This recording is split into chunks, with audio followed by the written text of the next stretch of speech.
After 11 days of fighting, Hamas and Israel reached a ceasefire, which President Biden praised. I believe the Palestinians and Israelis equally deserve to live safely and securely. The question now, how long will the ceasefire hold? I'm Steve Inskeep with Rachel Martin, and this is Up First from NPR News.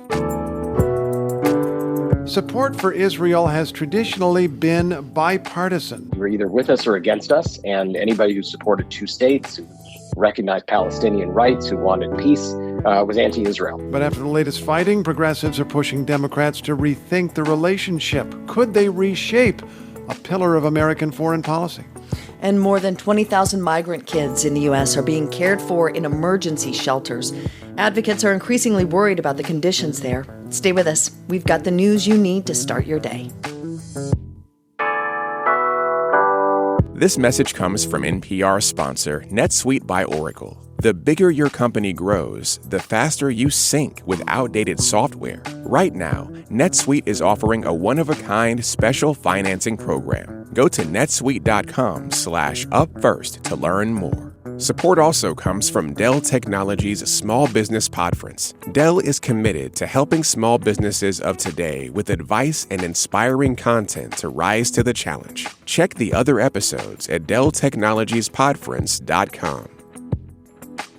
There were cheers on the streets of the Gaza Strip last night. Palestinians are celebrating the start of a ceasefire between Hamas and Israel, in which both sides are claiming victory.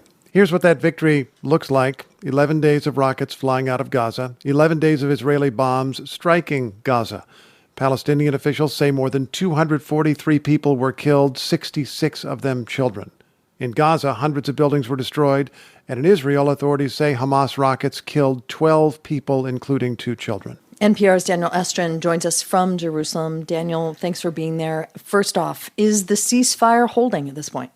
It is. The two sides are calling it quiet for quiet, which means both agree to stop firing, but if one side breaks a ceasefire, the other responds. And officials say that probably in a few days there will be negotiations about the terms. Egypt called this ceasefire at 2 a.m. local time. That's when it was supposed to start. And right up to the deadline, there were strikes. The last Israeli strike was heard around 1 a.m. The last Palestinian rocket fire was around 1:50 a.m. And then right at 2 a.m., Palestinians went into the streets in Gaza, celebrated, also in the West Bank, also at the Al-Aqsa Mosque in Jerusalem. Worshippers chanted and praised Hamas. And right away in Gaza, thousands of people who had sought shelter in UN buildings load up their trucks and drive home. We have not seen celebration gatherings among Israelis, but many Israelis, have been up at night in protected rooms, a lot of air raid sirens in the middle of the night, and finally they could get a little bit more sleep.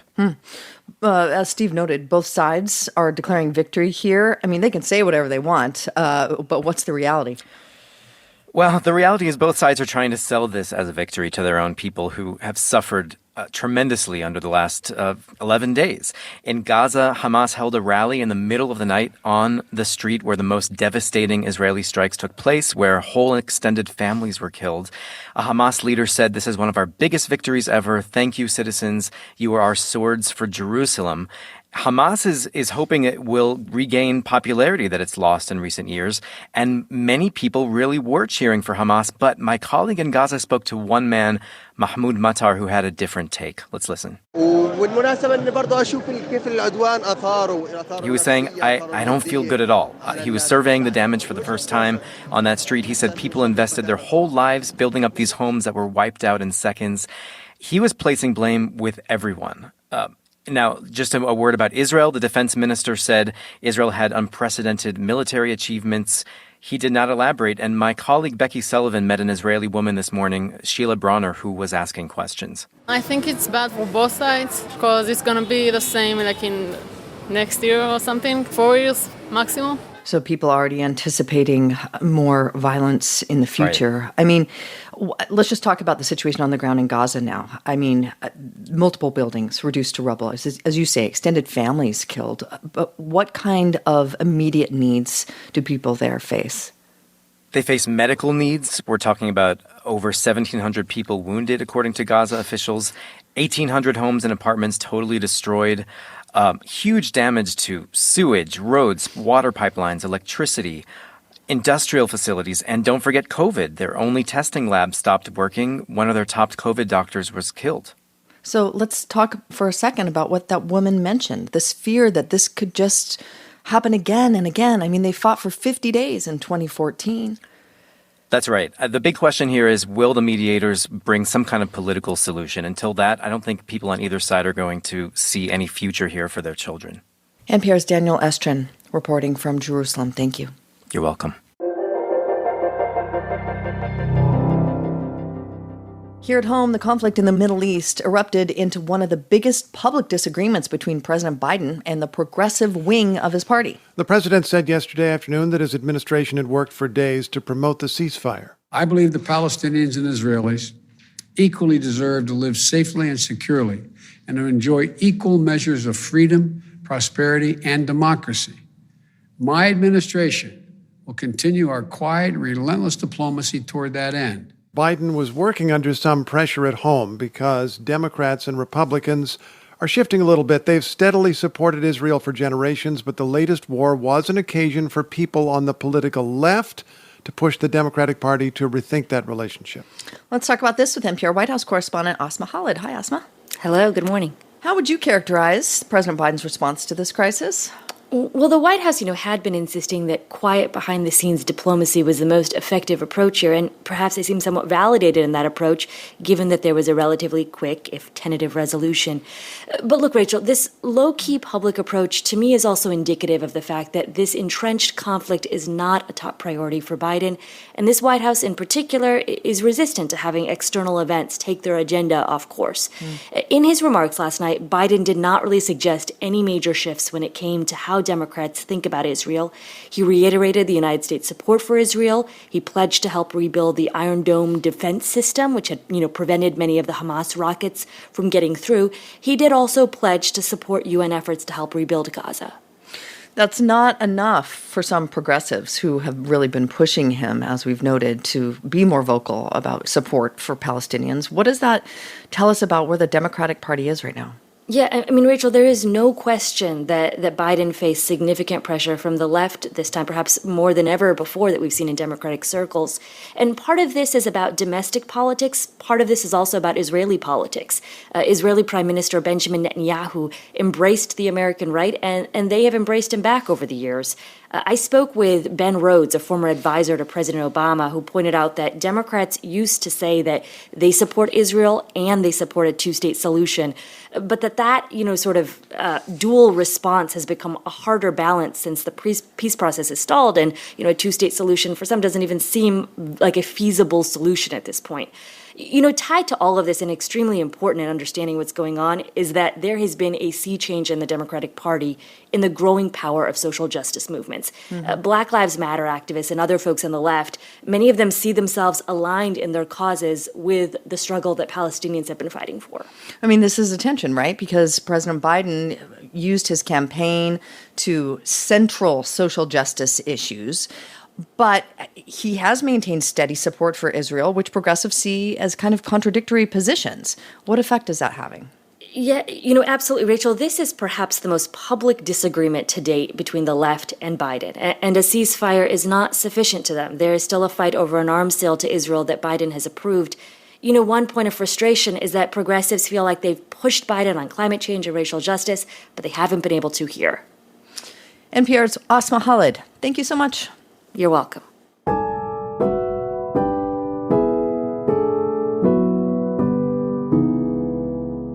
All right, the Biden administration is now caring for almost 20,000 migrant children who came to the U.S. without their parents. Most of them are staying in emergency shelters run by the Department of Health and Human Services. Advocates are growing concerned about reports on their living conditions, including limited access to showers or clean clothes and sometimes undercooked food. White House correspondent Franco Ordonez has been talking to them, and he joins us now. Franco, thanks for being here. Thank you.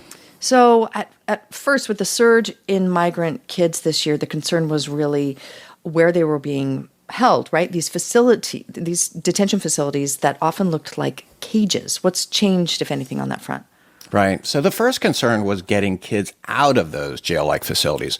A lot of the new places are better, but they're still less than ideal. There are convention centers in San Diego and Dallas and other big places. I talked to Licia Welch. She's an attorney at the nonprofit National Center for Youth Law, whose team has interviewed about 100 of these kids. She said she saw children experiencing real trauma, and the care is just not good enough. From my perspective, as a child advocate and as a mom, when you've got 2,300 kids sleeping in the same massive conference room and they're only getting a few minutes of fresh air a day while they're waiting to take a shower in the loading dock, and it's going on for months, I mean, it's just the government is just not living up to an acceptable standard of care. You know, she's talking about conditions in Dallas there. And one of the problems is there are not enough caseworkers working on finding families and vetting sponsors. So kids are staying there longer than they should. What are lawyers? What are advocates like those? What are they doing about it? Well, they're looking at the situation very carefully and weighing their options, but one says it's a catch-22. I talked to Peter Shea. He was a lawyer behind the Flores settlement. That's the court case that years ago determined the conditions for holding these kids. Yeah. But he worries that pursuing the case could backfire. The suggestion has been made to us that it may respond by simply changing part of its policy, for example, by saying, well, no, we will only allow children to enter the United States to make their claims if they're, let's say, 14 years of age or younger. If they're 15, 16, or 17, we'll remove them just the way the Trump administration removed them. And he told me he wouldn't want to be responsible for older teens being told, no, you can't come across the border, and have them end up on the streets in Mexico. I did ask the Justice Department about this, and they declined to comment. So I imagine this all leaves the Biden administration in a tough position. Have they responded to the reports about conditions in these places for these children? Right. A senior administration official, has defended the shelters and told me there's a high standard of care there. Health and Human Services told me they notify Flores lawyers about every new shelter and welcome them to visit. And they say they're working to increase the number of licensed beds. I also spoke with Leon Fresco, who worked on this issue for the Justice Department. He says Shea is technically right. The facilities should be licensed, but he said there's some leeway under the law to give extra time during emergency conditions, like a surge. He says there's no easy choices, but that the shelters are the best alternative until you can move the kids to their parents or other family. All right, NPR White House correspondent Franco Ordonez, thank you so much for this. Thank you. And that is Up First for this Friday, May 21st. I'm Rachel Martin. And I'm Steve Inskeep. Up First is produced by Ryan Bank. Our editors are Kelly Dickens, H.J. Mai, Catherine Whalen, and Mohammed El-Bardisi. Our technical director is Patrick Boyd, who's about to go on vacation. And our executive producer is Kenya Young. The news doesn't stop when the podcast ends or even when Patrick goes on vacation, so follow us on Twitter at Up First. Don't forget, Up First airs on Saturday, too. Lulu Garcia-Navarro and Scott Simon have the news you need. It's going to be in this feed or wherever you get your podcasts. Have a great weekend.